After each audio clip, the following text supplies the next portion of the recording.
Yes बच्चे, तो probably collision theory की ये मैं लास्ट वीडियो लेक्चर बना रहा हूं और इस वीडियो लेक्चर में हमने क्या करना है to explain law of mass action from collision theory. जब कोलिजन थ्योरी से हमने जो law of mass action chemical kinetics के स्टार्टिंग में पढ़ा था वो डिराइव करना है। तो इसके लिए लेट अस इमेजिन, सबसे पहले तो एक हाइपोथेटिकल रिएक्शन इमेजिन कर लेते हैं। रिएक्शन है जी A plus B goes to form products और C plus D, that is a hypothetical chemical reaction. ये आप इमेजिन कर लो, हाइपोथेटिकल केमिकल रिएक्शन। अब आप लोगों को पता है बच्चे कि कोलिजन थ्योरी के अकॉर्डिंग क्या होता है, जो rate of a chemical reaction है वो इक्वल टू होगा total number of effective collisions. Effective collisions, तो अकॉर्डिंग टू कोलिजन थ्योरी जो रेट है, rate of reaction, that will be equal to total number of effective collisions, इसके equal होगा। Because जितने effective collisions ज्यादा हैं उतना ही रेट ऑफ द रिएक्शन ज्यादा होगा। अब total number of effective collisions को मैं ऐसे भी लिख सकता हूं, fraction of effective collision multiply collision frequency.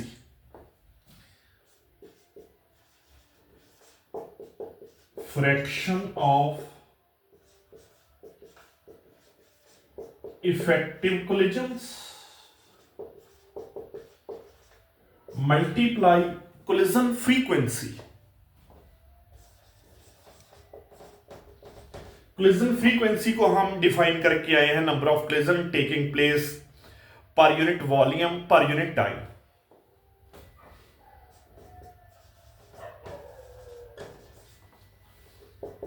Fraction of effective collisions को मैं एफ मान लेता हूं और collision frequency, because reaction A plus B है, रिएक्टेंट ए बी है, तो इसको जेड ए बी लिख देता हूं। तो यहां से जो रेट ऑफ रिएक्शन है, यहां से जो रेट ऑफ रिएक्शन है बच्चे, अगर मैं देखूं, बिकॉज एफ कांस्टेंट रहेगा तो ये डायरेक्टली प्रोपोर्शनल आ जाएगा कोलिजन फ्रीक्वेंसी के, because of the fraction of effective collision that is that term is constant. तो rate of reaction is directly proportional to Z A B, that is collision frequency. इसको 1 number equation मान लो और इसको याद रखना कि collision theory के according हमारा जो रेट ऑफ रिएक्शन है वो डायरेक्टली प्रोपोर्शनल आ गया है किसके, कोलिजन फ्रीक्वेंसी के, that is Z A B के। ये आपने याद रखना है। अब आगे डिराइव करते हैं। देखो अब मैं कुछ सिचुएशंस बनाऊंगा। सबसे पहली सिचुएशन आप मानो बच्चे कि एक यूनिट वॉल्यूम है, उस यूनिट वॉल्यूम के अंदर मेरे पास एक रिएक्टेंट मॉलिक्यूल ए है और एक ही रिएक्टेंट मॉलिक्यूल बी है। एक ही रिएक्टेंट मॉलिक्यूल ए है, एक ही रिएक्टेंट मॉलिक्यूल बी है। तो इसकी कोलिजन फ्रीक्वेंसी क्या बन जाएगी, what will be the Z A B, मतलब total number of mutual collisions that will be taking place in 1 second in per unit time और इन पर यूनिट वॉल्यूम। तो इसकी collision frequency Z A B बन जाएगी 1 into 1, that is equal to 1।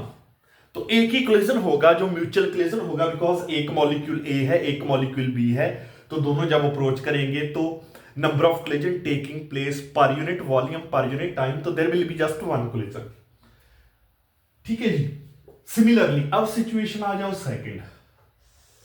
Second situation में अब मैंने क्या मान लिया, पर यूनिट वॉल्यूम है, एक यूनिट वॉल्यूम है, उसमें molecule of A is 1। A molecule मेरे पास एक ही है, बट आई हैव इमेजिन्ड कि I have B 2b molecules. मान लीजिए जो बी मॉलिक्यूल्स हैं वो मेरे पास 2 हैं।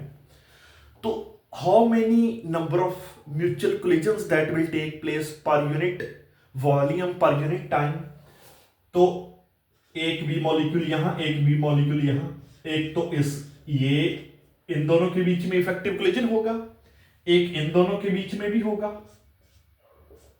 तो it will B 1 into 2, that will B 2। यहां पर जेड ए बी आ जाएगा 2।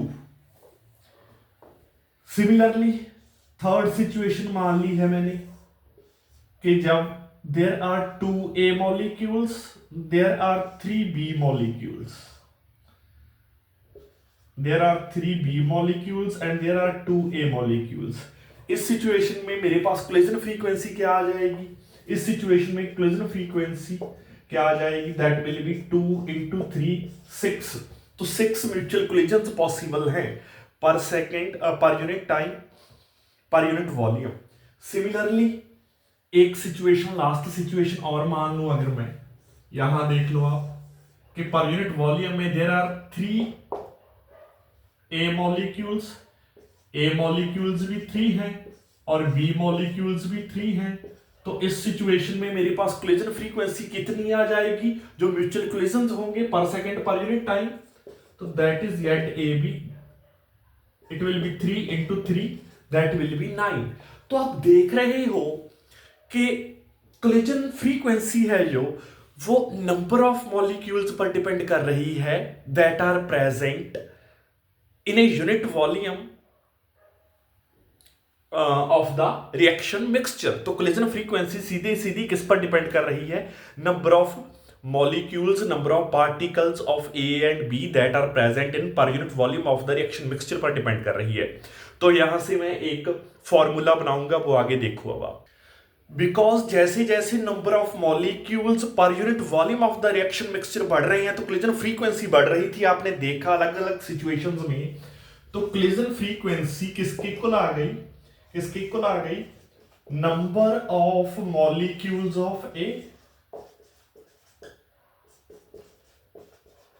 पर unit volume of reaction mixture multiply number of molecules of B present in per unit volume of reaction mixture। number of molecules of B